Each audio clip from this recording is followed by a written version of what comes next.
Have you ever heard about the richest man that ever lived? How do you think he became rich? And do you know who was the richest man of all time?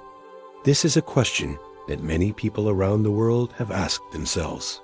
The answer to this question is King Solomon.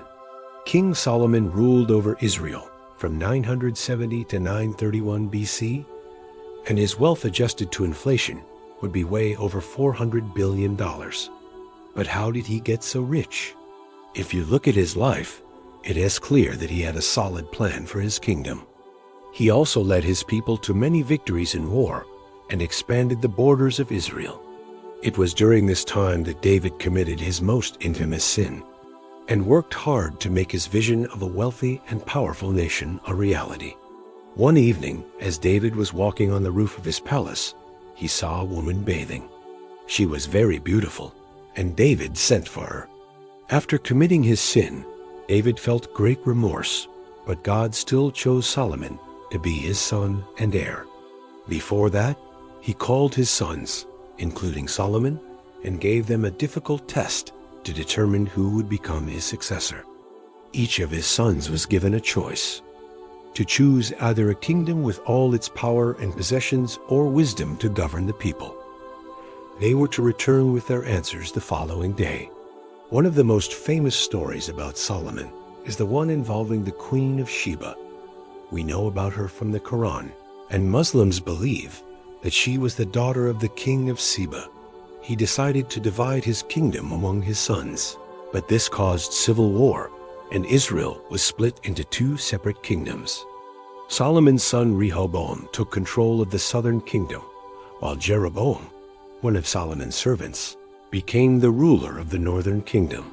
Her name was Bilqis, and she became pregnant and gave birth to a son who was named Emlo, or in Arabic, Al-Hassan. Muslims believe that Al-Hassan was the first person to convert to Islam. Some believe that he was ashamed of his actions and didn't want to admit that he had a son out of wedlock. Others believe that he was trying to protect his family from harm, as revealing Solomon's true parentage could have made him a target of assassins. Whatever the reason, David took his secret to his grave, and we may never know the truth about Solomon's mother. She was a wealthy and powerful queen who ruled over a nation south of Israel. She had heard about the wisdom and wealth of King Solomon and decided to visit him. He was known for his wisdom, wealth, and ability to maintain peace. Many people came from other nations to learn from him, and his kingdom was a center of trade and commerce. She brought a large entourage with her, as well as gifts of gold, spices, and precious stones. There is no doubt that Solomon was one of the richest men of his time. He ruled over a vast empire that stretched from Egypt to Mesopotamia. His wealth adjusted to inflation would be way over $400 billion. However, when it comes to the title of the richest man of all time, it's debatable. There are some people who lived in more recent times whose wealth adjusted to inflation is higher than that of Solomon. For example, the Rothschild family, which is a family of bankers who lived in Europe in the 18th and 19th centuries, had a peak net worth of over $400 billion. Another contender for the title of the richest man of all time is Jacob, the patriarch of Israel, who according to some estimates had a net worth of over $600 billion. Ultimately, it's up to each person to decide who they think is the richest man of all time.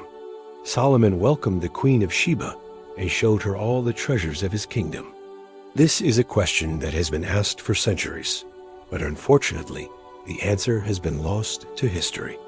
Some believe that Solomon's mother was a woman named Maasach, who was the daughter of Absalom. However, there is no evidence to support this claim. Others believe that she was an ordinary woman from Jerusalem, whom David met and had a brief relationship with. However, this is just a theory, and there is no proof that it is true. In return, she gave him even more expensive gifts.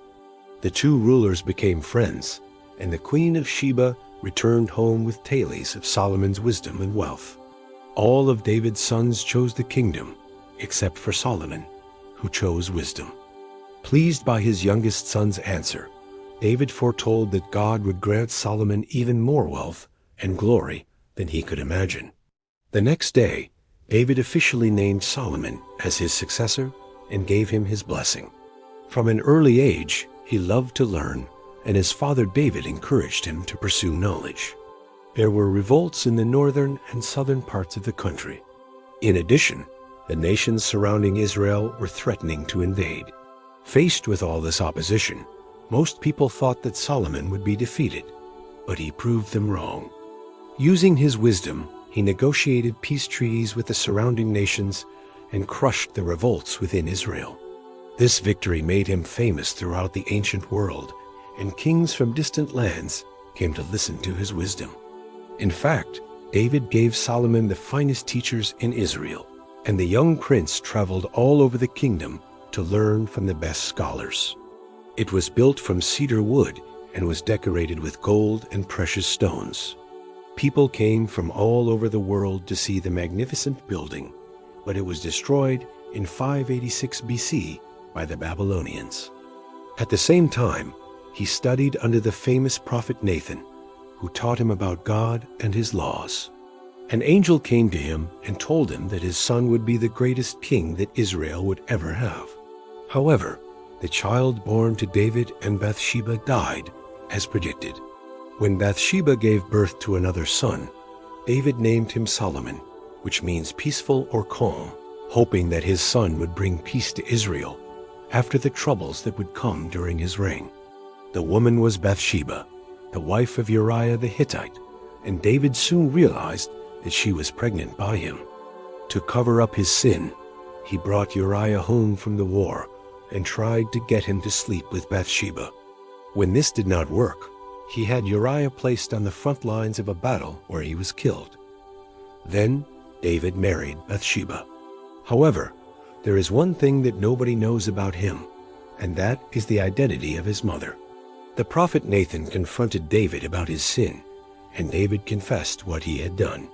Nathan then told him that because of his actions, God had punished him in 3 ways. First, David's son, born of his sin with Bathsheba, would die. Second, there would be a revolt in his own family, and his son would take his throne. Third, there would be war between Israel and a neighboring nation. As predicted, all these things happened during Solomon's reign. His father David knew it, but took the secret with him to his grave. So who was Solomon's mother, and why didn't anyone know about her? Hello, and welcome back to our channel, where we tell you all the unknown and weird facts about the past. Make sure to subscribe if you don't want to miss out on any of our videos. Today we are going to tell you about the dark secret of King Solomon, which even his father wanted to forget. So let's begin. David's youth. David's early life was a confusing jumble of good and evil. He had many siblings, and being the youngest son of Jesse, he was never considered to be in line for the throne. His father Jesse was a Bethlehem shepherd who had 8 sons, and David was the youngest of them all. David began his life tending sheep, just like his father before him. One day, while he was taking care of his flock, he heard a sound coming from the camp of the Israelites nearby.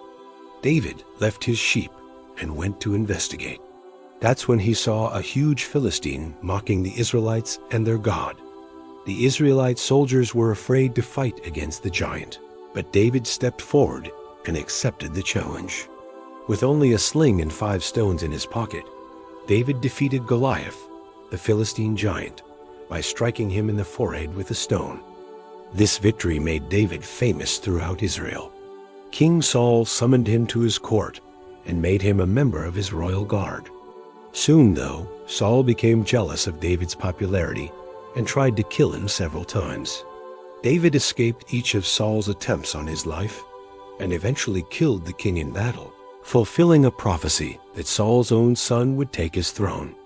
After conquering his enemies, David established a new capital at Jerusalem and made it the religious center of Israel. David's sin. Despite his many accomplishments, David's reign was not without its problems. Consequences of David's sin. Although David's actions were hidden from the people of Israel, they did not escape the notice of God. Solomon's birth, early life, and education. Unlike his father, Solomon was not a warrior, but he was very wise. A test of wisdom. When Solomon was still a young man, his father, King David, fell very ill and knew that he was going to die. The beginning of Solomon's reign. When Solomon became king of Israel, he was faced with a major problem: the building of the temple. During his reign, Solomon built the first temple in Jerusalem, which was a place of worship for the Israelites. The Queen of Sheba, a secret marriage. Even though Solomon was married to the daughter of Pharaoh, he married another woman who is not mentioned in the Bible. The end of Solomon's reign. Towards the end of his reign, Solomon became very old and tired. Legacy. Even though the kingdom of Israel split apart during Solomon's last days, he is still remembered as one of the greatest kings of Israel. Was Solomon the richest man of all time? Who was Solomon's mother?